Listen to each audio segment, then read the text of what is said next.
Wonderful. All right. Well, it's a great pleasure to be here and present again. So the last time I presented at this conference is 3 years ago. We had kind of the same weather, but very different circumstances. In the meantime, we all have acquired brand new jobs, all driven by not one, but two epidemics. And obviously the last one that changed your job description is the SARS-CoV-2 COVID-19 pandemic. 3 years ago, I actually spoke about wastewater and the prospects of potentially sometime in the very far away future to use this tool, possibly around the world, to measure human health and inform public health decision making. And little did I know that so many things would change.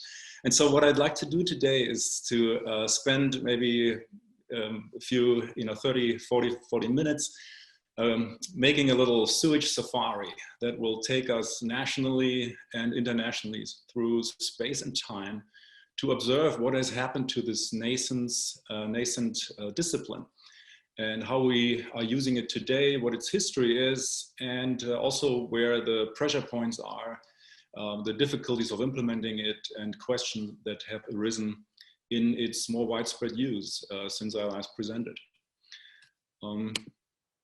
So for the uninitiated, this is how I started my talk like 3 years ago. You might be wearing a white coat and be a medical doctor.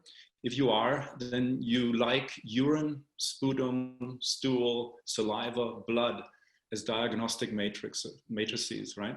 To analyze and understand a patient, and you can glean information even without having a conversation with the patient.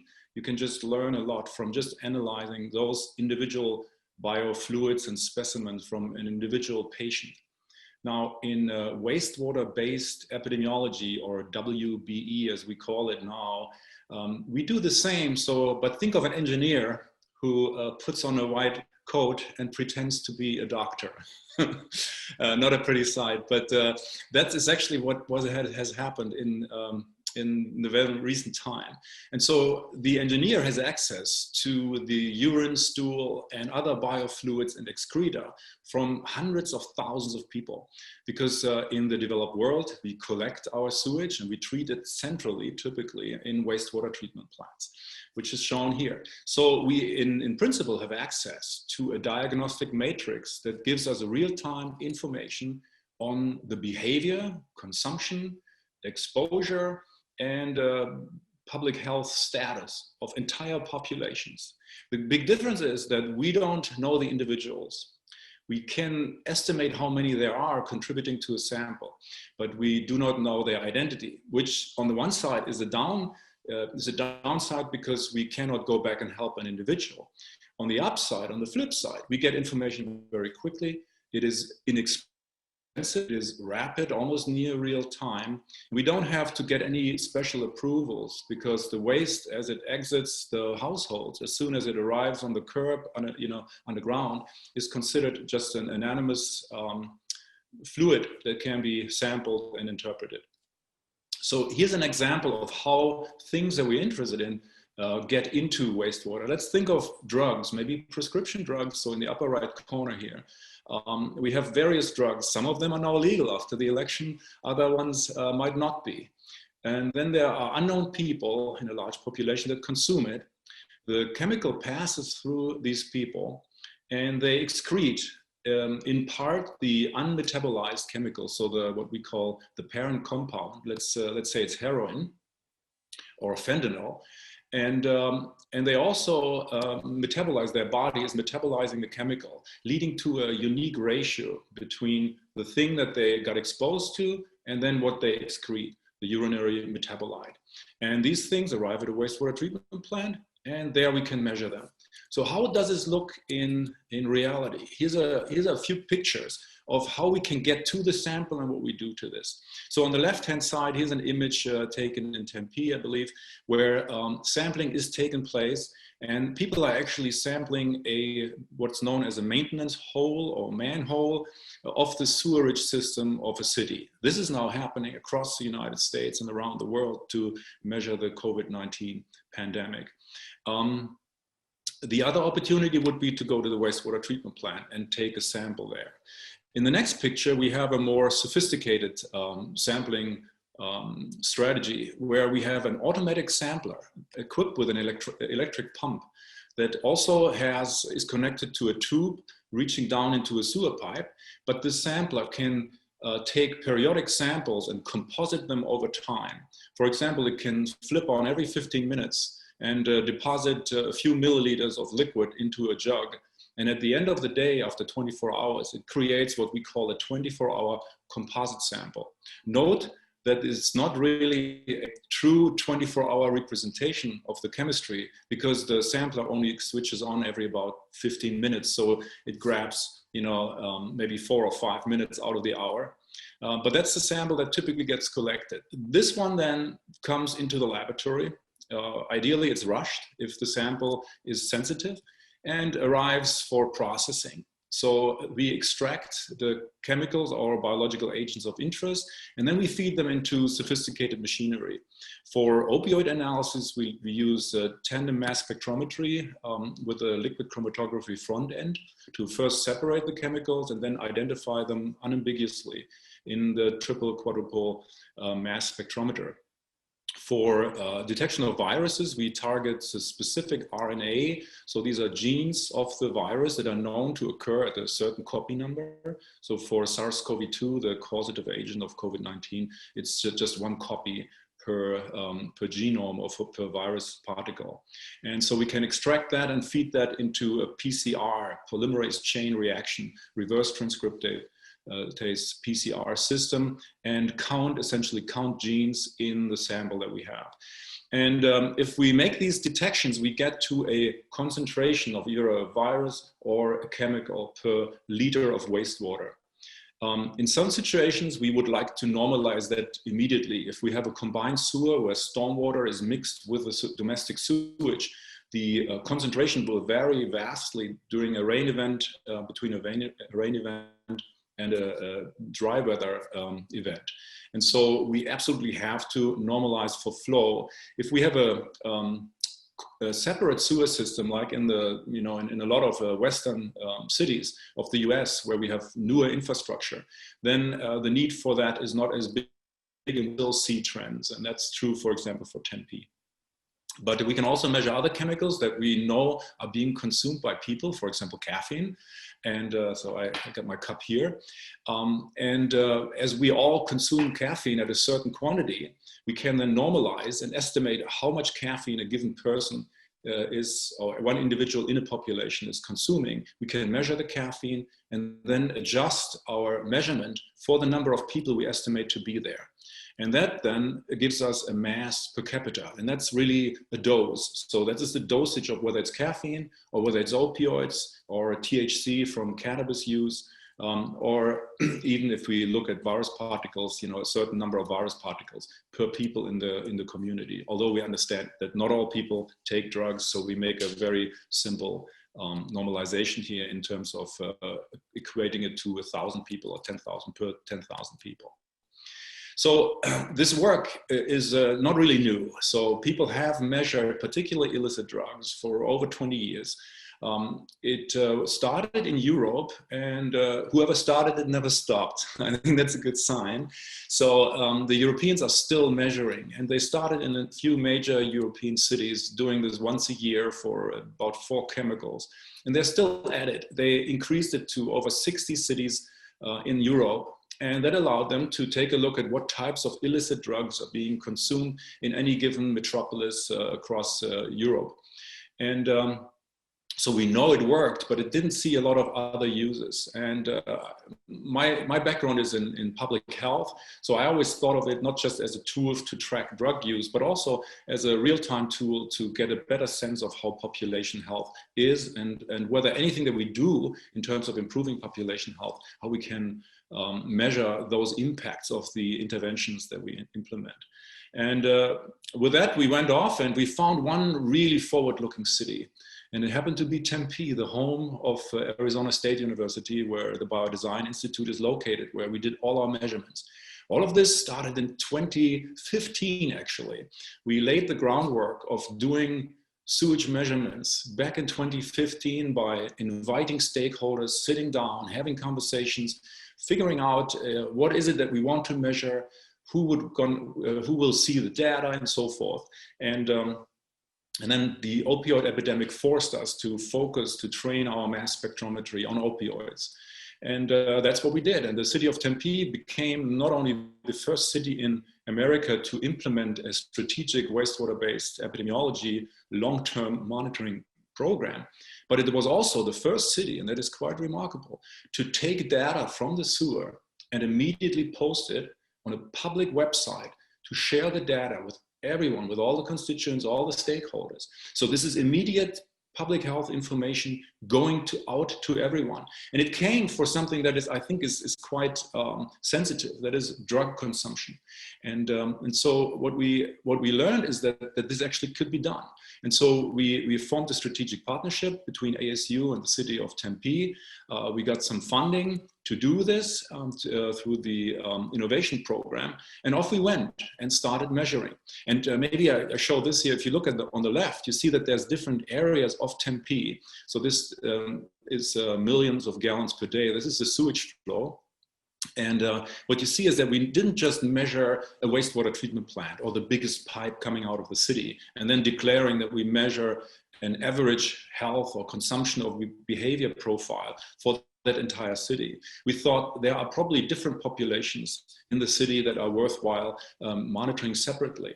And so early on, we divided the city into different areas and began to measure things like heroin and its metabolite, 6-acetyl morphine, or fentanyl and its characteristic metabolite, norfentanyl. And we did this since 2018 and immediately shared the data. This was in the middle of what we thought was kind of the worst thing that could happen to America, a US, opioid epidemic that has affected many families and has robbed over 70,000 lives per year at its peak. And so we were measuring this, and our goal was to immediately share this type of information. So again, you can go on this website right now. I share the links here, and you feel free to contact me if you would like to receive them separately.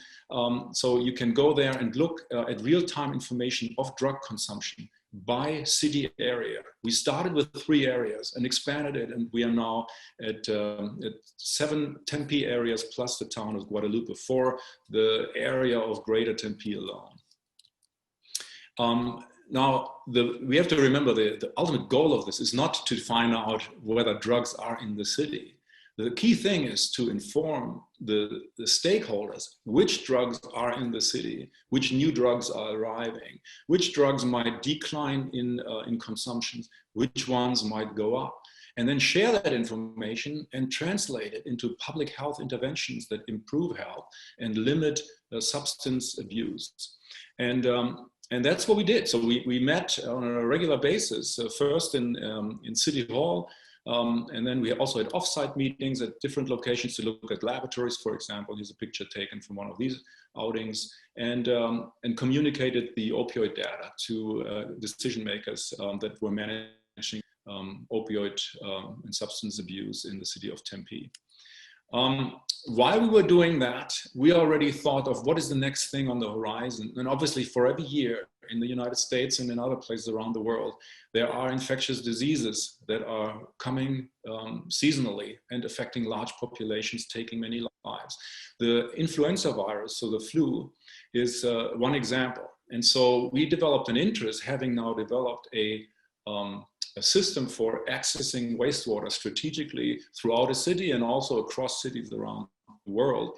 And we hypothesized that we might be able to measure the flu in wastewater and inform people of how we are doing with respect to an infectious disease that is difficult to track because not everyone seeks medical health, but it is known to kill tens of thousands of people every year. And we started this work, so we wanted to find some resources to do this. The city of Tempe had helped us with the opioid program, but in order to convince ourselves and others that this works, we thought, why don't we make a cocktail? And again, let's take my cup of coffee here and pour in sewage and biosolids, so sewage sludge, from across the nation to get a sense of all the different viruses that exist in the United States, in wastewater, in the wastewater environment. So we did that. We extracted the RNA and the DNA, and then we just sequenced the DNA at the time and looked at the information. And by doing so, we discovered over 3,000 new viruses that had never been observed before. We, of course, also found many viruses that we knew existed. So we knew we had something of value. This was covered in Nature Medicine back in 2018. We wrote an application to the NIH, and then we got some funding. And by May of 2019, we started to build a nationwide prototype of an infectious disease monitoring network. And guess what? In late December, January, we heard the first news of a new virus, respiratory virus, coming from Asia. And so we retrained our network and started to look at samples that we acquired from around the world and that are deposited in the Human Health Observatory at Arizona State University. And so in these samples, we have the chemical and biological footprint of over 250 million people worldwide.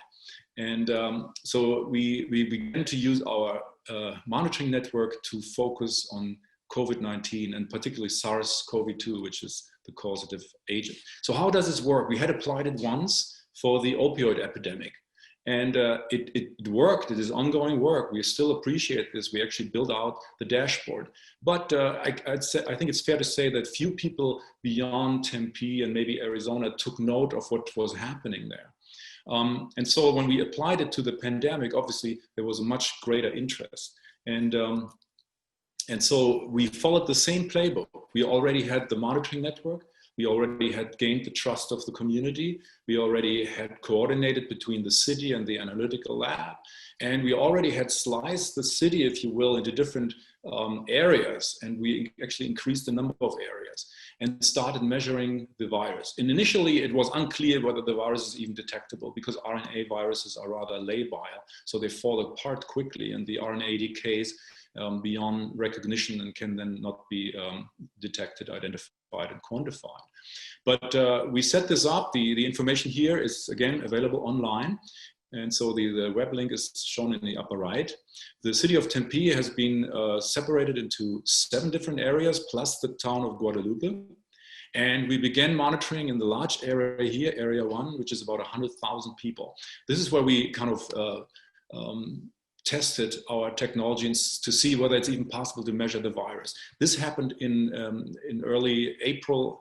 And then by May, we understood, hey, we can measure the virus, it works. And then we started to increase the areas where we monitored. And we were just at the, at a peak, at the first wave of the virus, hitting our state of Arizona and with it the city of Tempe. We saw very high levels. So the axis here is a log plot, so semi-log plot, where you see concentrations rising from the detection limit of 5,000 copies of the gene of SARS-CoV-2 per liter of wastewater. And you see that the values were in the millions per liter, so virus particles or genes per liter of wastewater.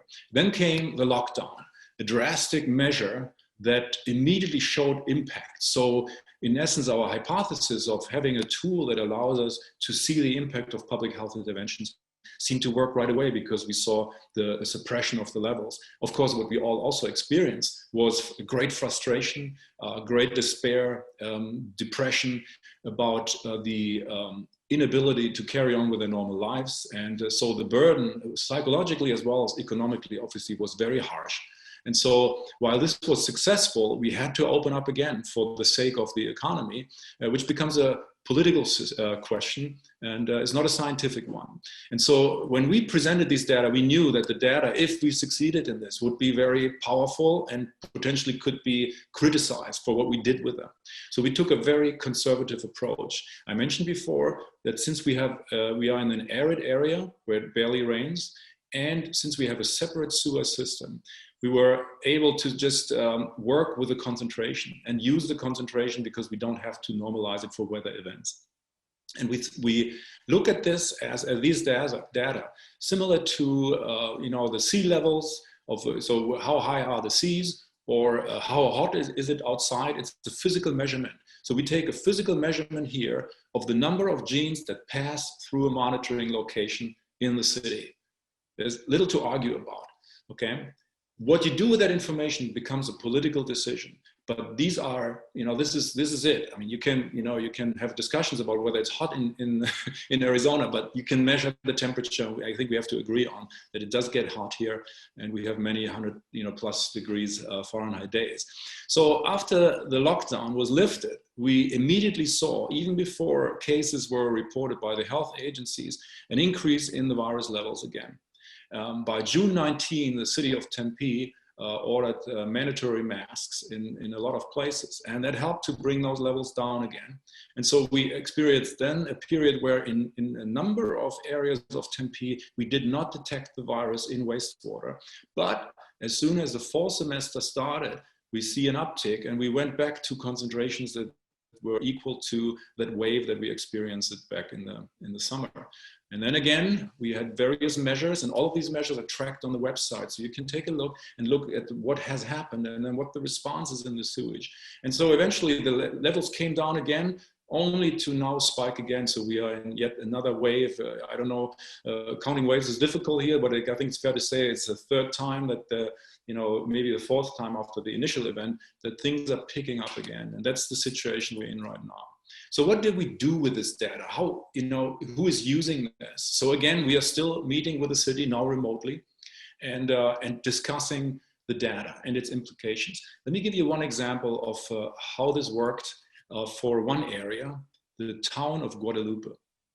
In Guadalupe, there was very little information. Guadalupe is a township that is made up mostly of Latino and Pascua Yaqui tribe Native Americans. And so the household income is lower than in other areas of Tempe, and there's a limited amount of public health resources and support, and a lot of these people also don't have health care, so it's difficult to assess their health status. When we went in and measured wastewater from Guadalupe, we found very high levels of the virus in wastewater. This was new information. It was not known that this area was affected that harshly by the virus. And so immediately we communicated that information to the key decision makers of the town of Guadalupe.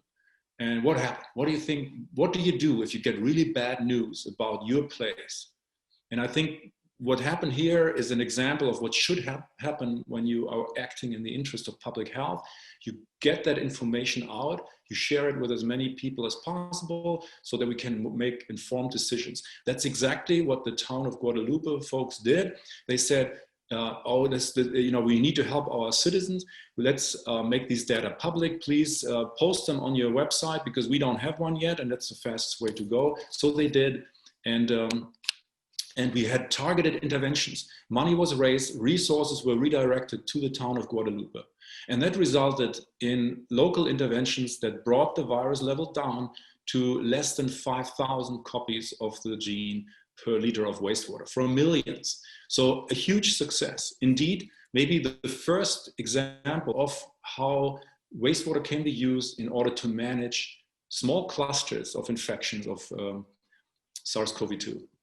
And it led to headlines locally here. Arizona Republic wrote that Guadalupe is slashing its COVID-19 case rate by looking to wastewater and working with the data that were collected by ASU and the town of Tempe. So a great success. It's still a rare success. And we get to the reason why it is still rare. I think there actually is a lot of useful data around, but it is difficult to share this. So now we just heard about a success story. What's happening next? Well, in a way, we can't take anything for granted with COVID-19. It is a constantly evolving story where we learn more and more, and where we also see that areas that initially had done a fantastic job of recovering. Think of early on it was New Zealand, Europe, Italy after a very hard outbreak, came back and essentially looked like it has a normal, society again, where you can do most of the things that you used to be able to do. But lo and behold, in Europe. It flared up once in New Zealand. They're still good, I think, right now. But here in Guadeloupe, we see similarly that the levels have risen again. But we keep our eye on it. And so immediately when we see this, we can react to it. So that's where we stand right now. Maybe let's discuss a few key issues that come with looking at wastewater. I mentioned in the beginning that the type of sample you get is important. So you can get a grab sample by just opening a manhole and taking out some sewage. What does that mean if you're in the city of Tempe, in area 1, and a giant pipe comes by and you take a little bit of water out there and measure it?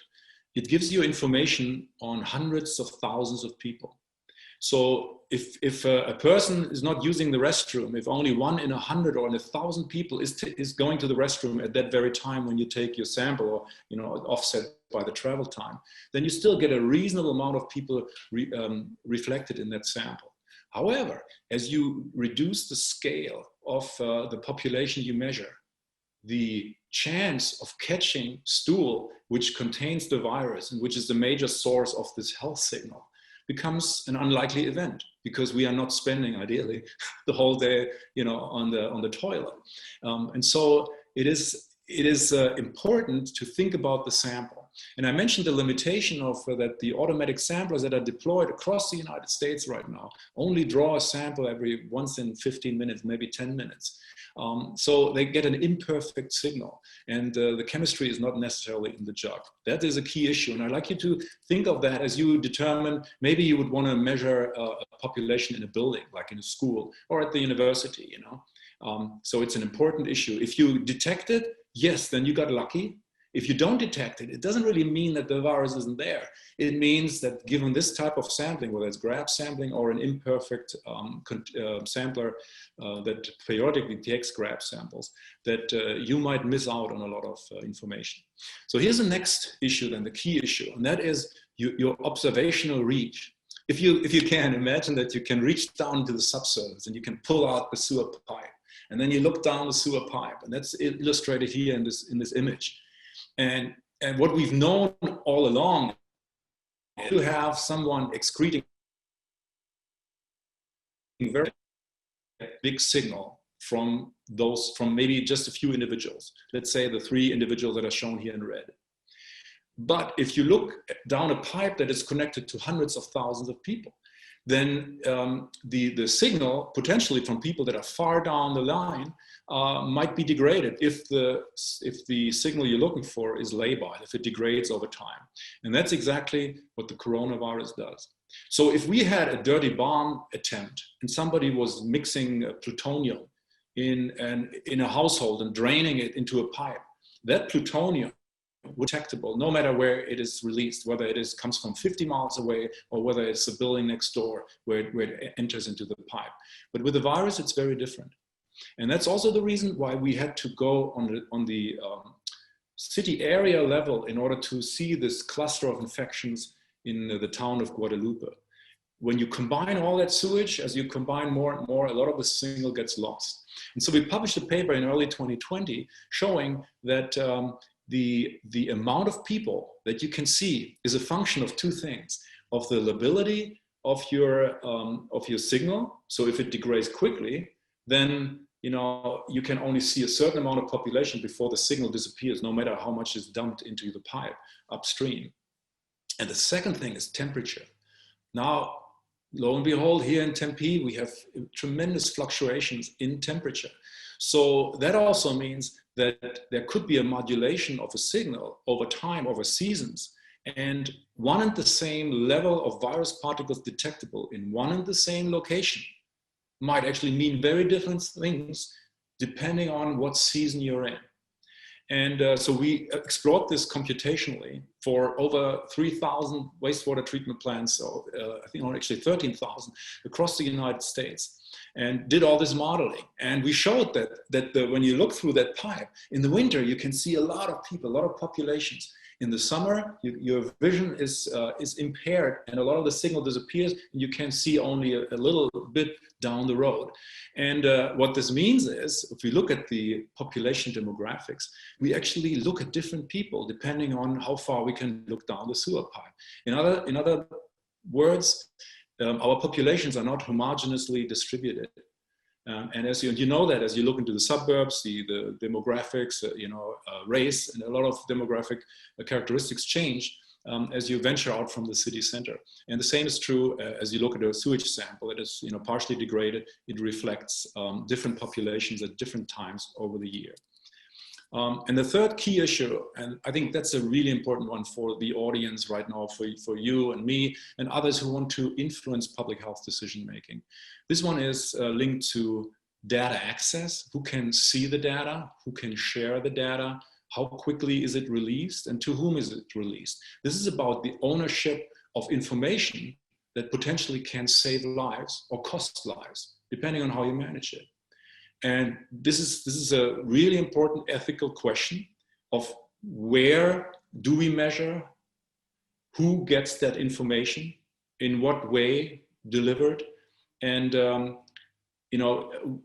who's paying for this, to put everyone into a position to use public health information. So it worked for Guadeloupe, but Guadeloupe was an exception. If you look how many places now measure viruses or SARS-CoV-2 in wastewater across the United States. Here's another example. So this comes from an unidentified campus in the United States. These types of campus measurements are now going on everywhere. And so we had a long history of measuring campuses as well as city areas and cities across the United States. So here's an example of a community that sees an increase in virus levels immediately at the start of the semester. These are very high levels. So this is not a logarithmic plot. And so you see these are very high numbers, and they're going up. How do you use this type of information? Who should have access to it? And what should we do about this information? Important ethical questions, and there are no simple solutions, obviously, because the decision you make here has humongous implications economically, socially, on the populations you manage. However, I think what needs to happen in our society is that we go back and we draw kind of the distinguishing line between science and the use of scientific data. And that's important, particularly as we are still counting votes and we're in an election process. We should all agree on the scientific foundation of issues. There is an infectious virus. The infectious virus has arrived. If the numbers of the infectious virus go up, that's bad. Let's share that information. That's scientific information. It's just like temperature, right? But what you do as you see levels rising, that becomes a political decision. And it's fine to develop different strategies and to value things differently, whether it's the economy or whether you want to maximize public health. So do you want a public health expert make a recommendation of what should be done? Yes, but we have to interpret the information in the context of politics. And I think what has happened in our nation, unfortunately, is that we now disagree about the science. But there's no reason to do that. Because if the politician had some backbone, they could just say, well, we understand this is the science, this is where we're at. What needs to happen now is that we interpret that information and make political decisions on it. And those will weigh economic as well as public health outcomes. And so it's not as simple as just doing the best thing that public health can do, because it might completely kill your economy and might have impacts that are actually worse than what is happening if you open up and you accept that there are more cases. But finding that balance, that's a political decision, and luckily I have nothing to do with it. We just produce the information, but we surely would appreciate if we would look at the scientific data just like you do and interpret it as a reality. Like if you measure blood pressure, you don't want to fight about that. That's a reality. There's the blood pressure. What is causing it, what should be done is a different decision. The ethics of sharing data is shown here, or the issue. So here you have some information on the virus counts in a community. And then it is shown, juxtaposed here with death, cases of COVID-19 deaths. And so 3 weeks before the spike of deaths is seen, you have a signal in wastewater. Now, clearly This is very important information to have. And I think a case could be made that people should have access to this information because it should inform their individual decision-making beyond larger, societal and political decisions. But individually, we also can make decisions to avoid becoming infected. And then there's other issues also. Where do we measure? Not every community in the United States has a wastewater treatment system, a centralized one. So do we just ignore communities that don't have one or that don't have the money to measure it? These are difficult questions. They apply around the world. So in order to address some of these issues, we have formed One Water, One Health, a nonprofit entity coming out of the Arizona State University Foundation. And its purpose is to bring wastewater-based epidemiology to communities in need that don't have the resources to pay for it, maybe also don't have the educational resources to fully interpret this. So we are working with these communities. We're not parachuting in and dropping data. We work with the communities to develop a strategy of finding out what it is that they want to measure. And obviously we already mentioned the opioid epidemic. We got the COVID-19 epidemic, but there's many other things that destabilize communities and take a great toll on public health. And so all these activities we do are free of charge. And so all we need to know is whether the community that in the United States here or abroad is eligible to receive our services. Here's a map of, and also a link. So if you know of a community that might be in need of doing these measurements and could profit from it, please contact us. And here's an overview. The green states are the ones where we have ongoing activities and have measured in the past as well. One example is also, I'd like to bring up the Native Americans. We already talked about one tribe that is residing mostly in the town of Guadalupe, but the Navajo Nation also is heavily impacted by COVID-19. Obviously, infrastructure-wise, it's a very different story of what we have in large cities. And so we have thus far raised over $500,000 and are supporting now strategic monitoring measurements, monitoring for the Navajo Nation and other communities. So please contact us, and we are very grateful for the funders that include the Flynn Foundation and Kaplan and others. With respect to getting the right sample, imagine if you go to a movie theater and there's a technical issue and you see only 5 to 10 minutes of the feature film. You could say, well, it was a good film. You might know maybe it's a murder mystery or maybe it's a love story. You could figure that out, but depends really on what scene you see. And so the samples that are being taken right now are only that. They are a snapshot in time. Even when you use what's called a continuous sampler, they don't sample continuously. They just take multiple graph samples over the hour.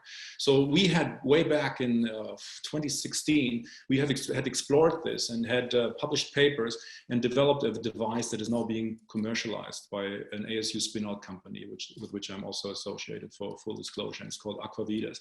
So, but getting a characteristic, a representative sample is very important. What else is happening now? We talked about implications and applications of wastewater-based epidemiology here in Tempe, and we measure also the city of Phoenix and other communities. What's happening nationwide? So the National Science Foundation is getting behind this and is funding it. And so they are funding 4 researchers here, me included, coming from Notre Dame, Stanford, and Howard University, as well as ASU, where we try to coordinate all these ongoing efforts that are happening now across the nation with respect to wastewater monitoring, from very small scales, maybe a dorm, maybe a building, to entire large cities like Chicago or New York City. And the goal here is to collect that information, share it very quickly, and learn as quickly as we can. If you have an interest in finding out where we're at, so these sessions get recorded. Here's a link of how to look at the kickoff meeting, where a lot of good information came actually from international collaborators all around. The last webinar was just today, this morning, and we have future ones coming up. Here's a map, and this is old now, showing you how many places really have adapted wastewater-based epidemiology. I didn't know that my job description would change, and you didn't know it either, but I would have not foretold that we would see such an explosion of wastewater-based epidemiology in such a short period of time. But that's where we're at. And so The next webinar for the Research Collaboration Network is November 18th, so feel free to dial in for the very latest data. And to summarize the talk, here are the milestones of what we have accomplished so far. Personally, my group started this work in 2004, where we began to strategically acquire samples. We created the Human Health Observatory. We archived everything so we can go back in time and look at how things were back in the day and how they are today. We discovered an antimicrobial, which I spoke about 3 years ago at this conference. And so we discovered it in wastewater. We showed that it exposes people. We showed exposure in vulnerable populations. We showed that it is contaminating water around the United States. And it was bad, based in part on the data that we collected from wastewater systems, treatment systems. And so the FDA banned triclosan, triclocarban, and 17 other risky antimicrobials, in addition to those two. We created the world's first opioid dashboard. Again, look at the link. It gets constantly updated. We created the first wastewater-based monitoring network for infectious diseases, and that is now being replicated around the world. And we created the first dashboard for public sharing of data, not just making these first measurements, but actually getting that information out to as many people as possible, as quickly as possible. We have now a nationally coordinated network. The RCN is funded by the National Science Foundation, and the CDC has a strategic office that they now created a national wastewater surveillance system where they collect data from around the United States to understand where we are with respect to the science of measuring things in wastewater.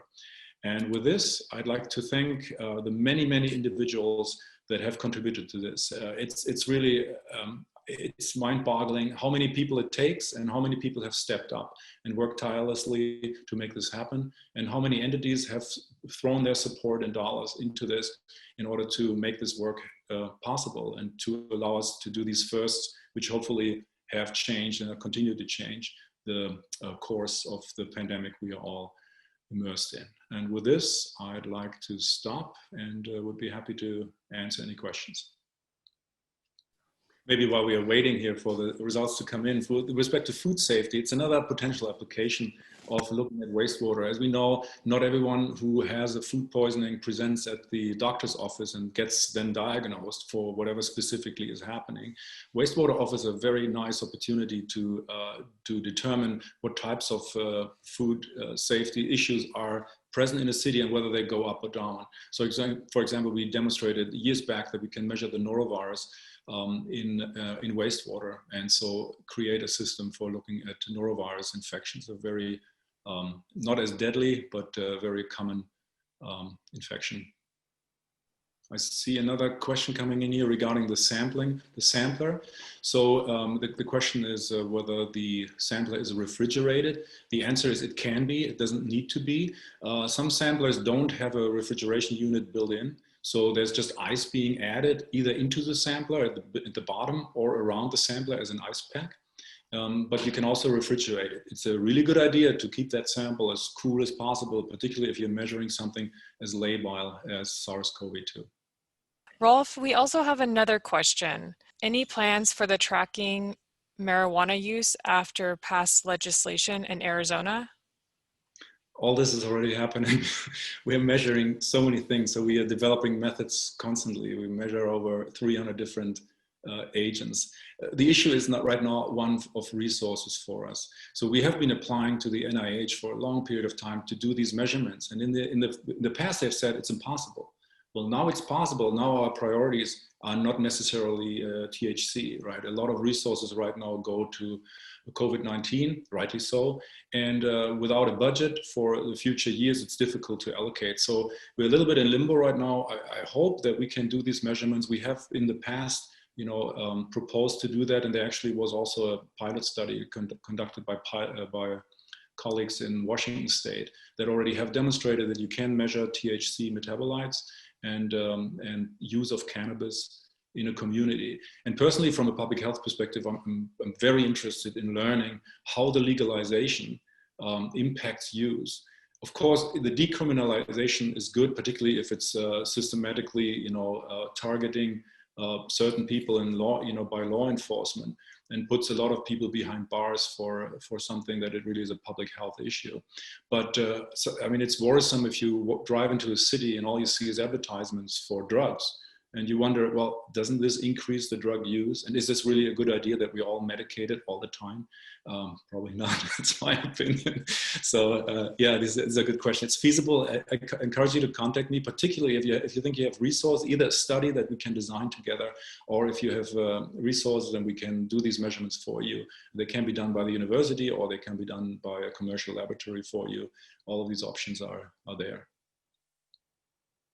I see the foodborne diseases. I already mentioned that we can measure the relative abundance of foodborne disease agents in wastewater. And this is, I saw in the program, we have folks from the armed forces, the US Army. We always felt that the Army is a perfect place to look at populations that are under extreme stress hormones we also measure, and that are interested in excellent performance and have to have people that are performing all the time, and that are also in an envelope that puts them into a very different risk category. And there's a lot of things that we can see earlier before people present, get sick, and make other people sick. So we have been talking to folks from different branches of the armed forces. Thus far, I think we still like to identify kind of a home run study like we did with the opioids and later on with COVID-19 with the armed forces. But just with viruses and knowing, if you have a vessel on the oceans going to remote places, there are lots of threat agents that are difficult to diagnose, but we know we can do the job, and we could potentially help people. That could be equipment that is installed in the facility, or it could be at a base. Well, while we're waiting, I maybe one final comment. The field, the discipline of wastewater-based epidemiology doesn't have a home. It doesn't have an institute of the NIH. Nobody really owns it. For engineers, we are kind of tepid with it because we have to know something about epidemiology and about infectious diseases. So there's multiple disciplines coming together. In order for this technology to have the greatest benefit, it really requires us to come together to define what we hear when certain words are being used, right? From ecological to others. They have different meanings in the different fields of engineering, of computer science, of public health.